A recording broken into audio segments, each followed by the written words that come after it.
Are you ready? మన దేవునికి సమస్తము తెలుసు. మన దేవునికి సమస్తము తెలుసు. ఈ కుటుంబంలో జరుగుతున్న అల్లకోలం ఉన్న పరిస్థితి, భయంకరమైన పరిస్థితి, అతలాకుతలం అయిపోతున్న పరిస్థితి ఎవరికి తెలుసు? దేవునికి బాగా తెలుసు. ఏమండి, ఇదివరకు సినిమాలు చూసేవాళ్ళు చాలామంది, అంటే ఇప్పుడు చూడరు, నాకు తెలుసు. వాల్ పోస్ట్ ర్యాంక్ కూడా చూడరు, నాకు తెలుసు.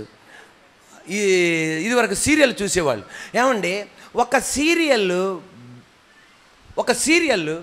అది గనక రోజు అందరు ఆడవాళ్ళు చూడాలనుకోండి, ఆ సీరియల్ని ఏం చేయాలి? రోజు ఆడవాళ్ళు ఆ సీరియల్ని చూడాలనుకో ఏం చేయాలండి? రేపేం జరుగుతుందో నీకు తెలుసు అనుకో, తర్వాత జరుగుతుందో నీకు తెలుసు అనుకో, తర్వాత ఏం జరుగుతుందో నీకు తెలుసు అనుకో. చూస్తారా ఎవడన్నా? చూడరు. ఎప్పుడు? సస్పెన్స్గా ఉన్నప్పుడు. హీరోయిన్ని పొడిచి వదిలేస్తాడు, తర్వాత ఏం జరిగిందో తెలవదు. తర్వాత పక్కన అడిగిద్ది, ఏం జరిగింది. కరెక్ట్గా 7:30 సీరియల్ అనుకుంటే 7:15 అక్కడ కూర్చుంటాం. ఎందువలన? సస్పెన్స్ ఉంది కనుక. సినిమాలో చూస్తున్నారు. ఇదివరకు సినిమాలు చూసేవాళ్ళప్పుడు నెక్స్ట్ ఏం జరగబోతుందో, నెక్స్ట్ ఏ కామెడీ రాబోతుందో, నెక్స్ట్ ఏ పాట రాబోతుందో, నెక్స్ట్ ఏ సందర్భం రాబోతుందో సినిమా చూస్తారా? చూడరు. అదే టైంలో దాంట్లో సస్పెన్స్ ఉందనుకో ఏం చేస్తారు? సర్వశక్తి గల దేవుడు కూడా అంతే. సర్వశక్తి గల దేవుడు కూడా మన జీవితంలో ఏం చేస్తుంటాడు తెలుసా? ఇలాంటి సస్పెన్స్లు పెడుతుంటాడు. మా అమ్మాయికి ఏం జరిగిద్దా, రేపు ఏం జరిగిద్దా, అబ్బాయికి ఏం జరిగిద్దా, వ్యాపారానికి ఏం జరిగిద్దా, ఈ సస్పెన్స్ పెడుతుంటాడు. ఎంత సస్పెన్స్ పెట్టినా డైరెక్టర్ గారికి మొత్తం తెలుసు. ఈరోజు సర్వశక్తి గల దేవునికి నీ బతుకు ఎంత సస్పెన్స్గా ఉన్నా, రేపు ఏం జరిగిద్దా నీకు తెలకపోయినా ఏం పర్వాలా, నా దేవుడు సస్పెన్స్ థ్రిల్లర్ అద్భుతంగా క్లైమాక్స్ తీసుకొస్తాడు. అద్భుతంగా కలుపుతాడు ప్రజల్ని. అద్భుతంగా దేవుడు కార్యం చేస్తాడు. చేసి మన జీవితాల్ని బోరు కొట్టనీయకుండా చేస్తాడు ఆయన. ప్రైజ్ ది లార్డ్, హల్లెలూయా.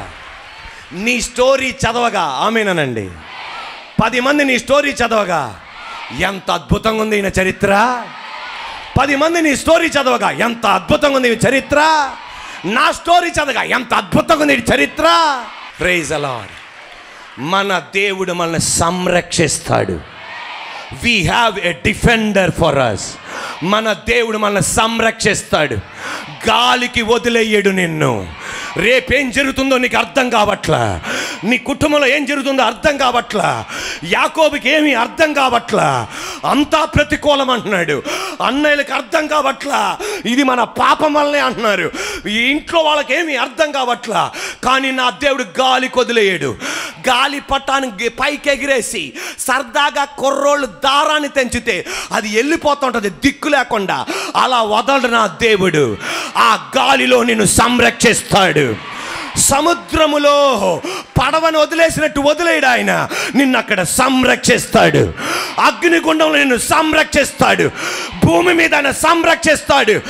నిన్ను తన్నుకొని వెళ్ళిపోవడానికి ఎవడి తరం కాదు. నువ్వు ఒక వ్యక్తికి చెంది ఉన్నావు, జీవం గల దేవునికి చెందున్నావు. నిన్ను ఎవడు ఏం చేయలేడు. ఉండండి, ఇప్పుడు ఆమెననాలి. నీ జీవితంలో ఏమి జరుగుతుందో నీకు అర్థం కాకపోయినా పరమ డైరెక్టర్కి మొత్తం అర్థమైపోతుంది. ఈ క్లైమాక్స్ విజయవంతంగా మారబోతుంది. నీ ముగింపు విజయవంతంగా మారబోతుంది.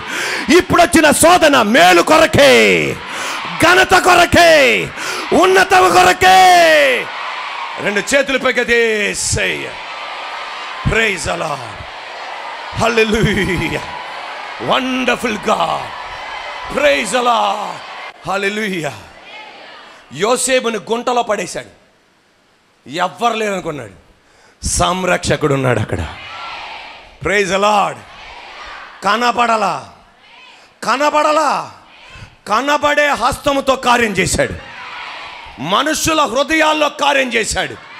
సంపేద్దామన్నా గుండెల్లో కార్యం చేశాడు. వారి తలంపుల్లో కార్యం చేశాడు. ఈరోజు సంరక్షకుడు నీకున్నాడు. నిన్ను పాడు చేసే వాళ్ళతో మాట్లాడతాడు. వాళ్ళ గుండెల్లో చొరబడతాడు. వాళ్ళ తలంపుల్లో చొరబడతాడు. నిన్ను ఆయన కాపాడతాడు. దేవుని ఆత్మ నాతో చెప్పే, సాతాను శక్తులు నిన్ను నాశనం చేయాలని, నీ కుటుంబాన్ని నాశనం చేయాలని కంకణం పట్టుకున్నాయి. నా దేవుడు అంటున్నాడు, భయపడద్దు, నేను సంరక్షకుణ్ణి.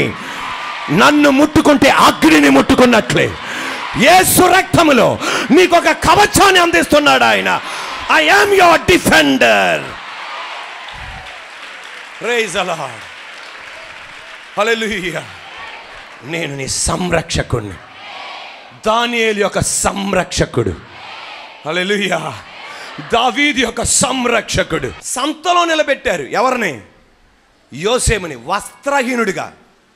పరిశుద్ధ స్థలములో చెప్తున్నాను, ఒక గేదెను పరీక్షించినట్లుగా యోసేపుని వస్త్రాలు హీనుడిగా చేసి తల మొదలుకొని అరిపాదం వరకు పరీక్షిస్తున్నారు. ఆయన సంరక్షకుడిగా నిలబడ్డాడు. నువ్వు అవమానపడటం ఆయన చూశాడు.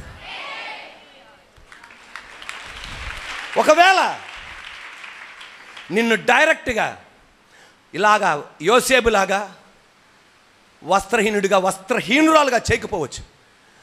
అందరి ముందర నిన్ను సిగ్గుపరిచారా? అందరి ముందర నిన్ను అవమానపరిచారా? దేవుడు చూస్తున్నాడు.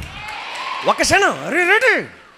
నా దేవునికి సమస్తం తెలుసు, మొత్తం తెలుసు అంతే. అక్కడి నుండి పొతీఫర్ ఇంటికి తీసుకొచ్చాడు, అక్కడ కూడా సంరక్షించాడు. జైలుకి తీసుకొచ్చాడు, సంరక్షించాడు. రాజుగారి తీసుకొచ్చి సంరక్షించాడు. సింహాసనం దగ్గర తీసుకొచ్చాడు, సంరక్షించాడు. మన ఊరోడు కాదురైనా, మన భాషోడు కాదురైనా, ఈయన మన్నేళ్ళడం ఏంటి అని ఎంతమంది ప్రయత్నం చేశారో నాకు తెలియదు చంపడానికి. నా దేవుడు ఏం చేశాడు? సంరక్షించాడు. నీ జీవితంలో ఏం జరుగుతుందో నీకు అర్థం కాకపోవచ్చు, భయపడద్దు, నేను సంరక్షిస్తాడు ఆయన. ఆయన డిఫెండర్.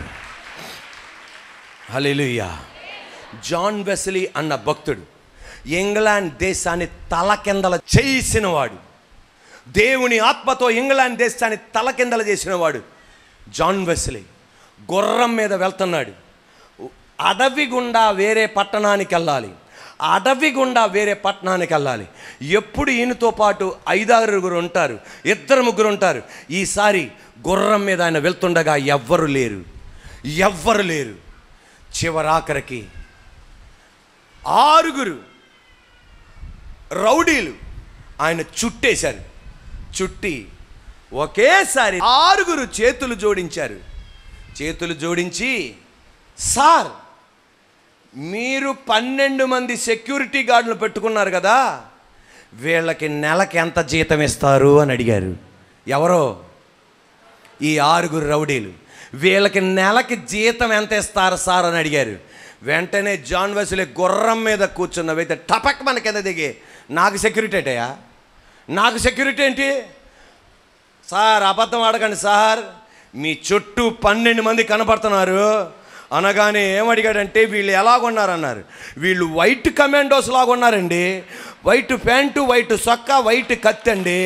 వెంటనే జాన్ వెస్లీ వాళ్ళ 6 రౌడీలతో ఇలా చెప్పాడు, ఇక్కడ ఉన్నది నా సెక్యూరిటీ కాదు, నా పర్సనల్ కమాండోస్ కాదు, నా సృష్టికర్త నన్ను సంరక్షిస్తున్నాడు. ఈ పగటి వేళ నజరేయుడైన యేసయ్య నామములో నీకు ఎందుకు ఇలా జరుగుతుందో అర్థం కాకపోయినా సమస్తం తెలుసు. కానీ నేనేం చేస్తాడు ఆయన? గట్టి చెప్పాలి. సంరక్షిస్తాడు ఆయన. నిన్ను ఆయన కాపాడుతాడు ఆయన. నిన్ను నిలబెట్టిస్తాడు ఆయన. అంతా అర్థం కాదు మనకే. ఏమాదో అంతా ఎవరికి తెలుసు? మరి మనం చెప్పొచ్చుగా. చెబితే గుండె నొప్పి వచ్చి చచ్చిపోతామని తెలుసు దేవుడికి. చెబితే అని ఆయన చెప్పడం. కానీ నీ ఏడుపు తట్టుకోలేక ఎందుకు తిరుగుతుంది అంటే దేవుని ఏడుపు తట్టుగా ఇట్రా ఇట్రా కొంచెం చూపెడతాడు. ఏం చేస్తాడు? దాని ద్వారా ఇక నువ్వు పారాగ్రాఫ్లు రాసుకోవాలా, స్టోరీలు రాసేసుకోవాలా.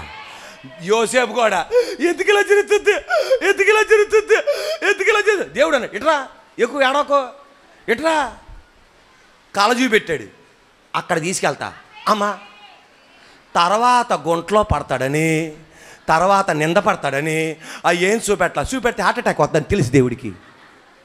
ఈరోజు నా జీవితంలో కూడా అంతా ఆయనకి తెలుసు.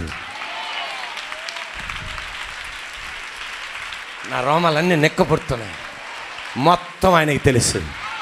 కానీ కొంచెం నీకు చూపెడతాడు ఆయన, కొంచెం చూపెడతాడు, కొంచెం చూపెట్టి వదిలేస్తాడు. ఎందుకు తెలుసా? అంత బ్రీఫ్గా చెప్పడం.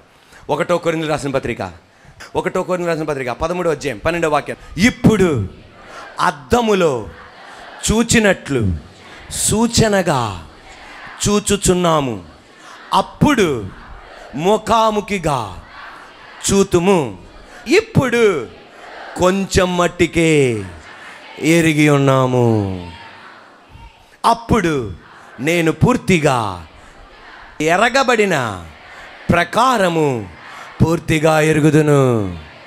అప్పుడు కంప్లీట్ తెలిసిపోద్ది. ఇప్పుడు మా తమ్ముడు ఇంగ్లీష్లో చదువుతాడు, దాన్ని చూడండి. ఈ తర్జుమా ఇంగ్లీష్లో. For now we see only a reflection as in a mirror. For we now see a reflection as in a mirror. As in a mirror. Then we shall see face to face. Then we shall see face to face. Now I know in part. Now అందరూ చెప్పండి. Now. గట్టిగా. Now. I know in part. Then I shall know fully, even as I am fully known. Now I know in part అనండమ్మా. Now I know in కంప్లీట్గా తెలదు, ఒక పార్టే తెలుసు. సీరియల్లో ఎన్ని పాటలు ఉంటాయండి?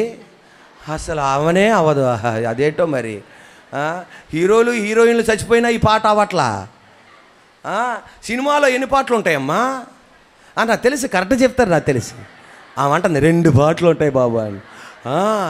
ఇంటర్వెల్ ముందల ఒక పార్టు, ఇంటర్వెల్ తర్వాత ఒక పార్టు. ఇప్పుడు దేవాది దేవుడు చెప్పేది ఏంటి తెలుసా? నీకు కంప్లీట్గా అంతా చెప్పను, ఒక పార్టే నేను చెప్తా. సెకండ్ పార్ట్ తర్వాత, థర్డ్ పార్ట్ తర్వాత. ఫస్ట్ పార్ట్ 1వ తరగతి నుండి 10th క్లాస్ దాకా first part. Senior intermediate, junior intermediate second part. Degree 3 సంవత్సరాలు థర్డ్ పార్ట్. ఫోర్త్ పార్ట్ 6 నెలలలో ఉన్న పెళ్ళి. అది 6 నెలల్లోనే ఫోర్త్ పార్ట్. అది ఏమో థ్రిల్లింగ్ ఉంటుంది. అది 6 నెలల్లో అది ఫోర్త్ పార్ట్. ఫిఫ్త్ పార్ట్ గర్భఫలము మిగతా పార్ట్. 6th పార్ట్ 2 పిల్లలు, ఒక పక్కన డాడీ, ఇక పక్కన బాబు. తర్వాత మనకి తెలదు, ఇలాగ పెళ్ళలాగా ఇద్దు, మిగతా ఇది ఏం అర్థం కాదు, కానీ పార్ట్ జరుగుతూ ఉంటుంది. మళ్ళీ 7th పార్ట్ వాళ్ళిద్దరి కోసం, పెద్దోళ్ళు అవుతారు, వాళ్ళ చదువుల కోసం, అది 7th పార్ట్. 8th పార్ట్ వాళ్ళ కొరకు చూస్తాం, సంబంధాలు మీకోసం. మీ అమ్మ నాన్న చూసారు, ఇప్పుడు నువ్వు వాళ్ళ కోసం వేట. 8th part. 9th పార్ట్ కల్లా నువ్వు తాత మామ అయిపోతావు. 10th పార్ట్ కల్లా వాళ్ళ మనవాళ్ళు మనవరాలు పెళ్లి చూస్తావు. దేవుడు క్లైమాక్స్ అయిపోయింది వచ్చే అంటాడు పైకి.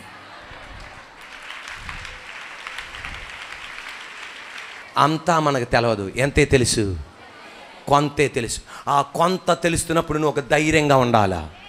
నా దేవునికి అంతా తెలుసు, నా దేవుని మీద నాకు నమ్మకం ఉంది, నా దేవుని మీద నాకు నమ్మకం ఉంది. ప్రస్తుతం ఎందుకు ఇలా జరుగుతుందో నాకు తెలియదు, నా దేవుని మీద నాకు నమ్మకం ఉంది. నా జీవితంలో ఎందుకు ఇలా జరుగుతుందో నాకు తెలియదు, నా దేవుని మీద నమ్మకం ఉంది. నా వ్యాపారంలో ఎందుకు ఇలా జరుగుతుందో నాకు తెలియదు, నా దేవుని మీద నమ్మకం ఉంది. నా దేవుని మీద నమ్మకం ఉంది. అలాంటప్పుడు సాతానుగాడు మనల్ని శోధిస్తాడు మాటల చేత. ఎందుకు ఇలా జరుగుతుంది? వాళ్ళ కుటుంబంలో చూసావా, నీ వయసులో ఉన్న వాళ్ళకి పెళ్లి జరిగింది, 2 పిల్లలు ఉన్నారు, నీకు ఇంకా పెళ్లి జరగలేదు. నీతో పాటు వ్యాపారం ఆరంభించారు, వాళ్ళ వ్యాపారం అభివృద్ధి పొందింది, నీ వ్యాపారం అభివృద్ధి పొందాల. వాళ్ళకి ఫస్ట్ క్లాస్ వస్తుంది, నీ పిల్లలకి ఫస్ట్ క్లాస్ రావట్లా. వాళ్ళ పిల్లలు ఆరోగ్యంగా ఉన్నారు, నీ పిల్లలు ఆరోగ్యంగా లేరు. అనేకమైన మాటలు వాడు అందిస్తాడు. అప్పుడు నువ్వు అనాలి, ఎందుకు ఇలా జరుగుతుందో నాకు తెలియదు, నా దేవుని మీద నాకు నమ్మకం ఉంది. ప్రైజ్ ది లార్డ్, హల్లెలూయా. వాళ్ళు ఇల్లు కట్టుకుంటున్నారు, నువ్వు ఇల్లు కట్టుకోలేకపోతున్నావు. వాళ్ళకి ప్రమోషన్ వచ్చింది, నీకు ప్రమోషన్ రాలా. వాళ్ళకి అది జరిగింది, నీకు ఎందుకు ఇలా జరిగింది? ఎందుకు జరిగిందో నాకు తెలియదు, నా దేవునికి అంతా తెలుసు. ఒక్క క్షణం వాళ్ళ మాటల్ని, ఆర్ యు రెడీ? వాళ్ళ మాటల్ని పెడ చెవి పెట్టాలి. ఏం చెప్పాలి? పెడ చెవి పెట్టాలంతే. యాయీరు తన పాపకి బాగోలేదని యేసే దగ్గరికి వస్తే వాళ్ళందరూ ఏమని చెప్పారు తెలుసా? బాగోటం కాదు, పాప చచ్చిపోయింది, వచ్చేయి అనగానే బైబిల్ చెప్తుంది ఓవర్ హర్డ్ దెమ్. తెలుగులో అసలైన మాట ఏంటంటే పాప చనిపోయింది అన్న మాటని యేసయ్య ఏం పెట్టాడంట? గట్టి చెప్పండి. అంటే శ్రద్ధే చూపెట్లా. ఆమెను అంటారు అనుకున్నా. శ్రద్ధే చూపెట్లా. పట్టించుకోవాలా, బాధపడలా. నేను వస్తా. చనిపోయిన పాపను తిరిగి బతికిచ్చాడు. ఇలాంటి మాటలు నీకు వినబడుతున్నప్పుడు నువ్వు కూడా ఏం పెట్టాలి? వాళ్ళ మాటలకి శ్రద్ధే చూపెట్టకూడదు, కన్నీరు కార్చకూడదు. నా దేవుడు అంతా తెలుసు ఆయనకి.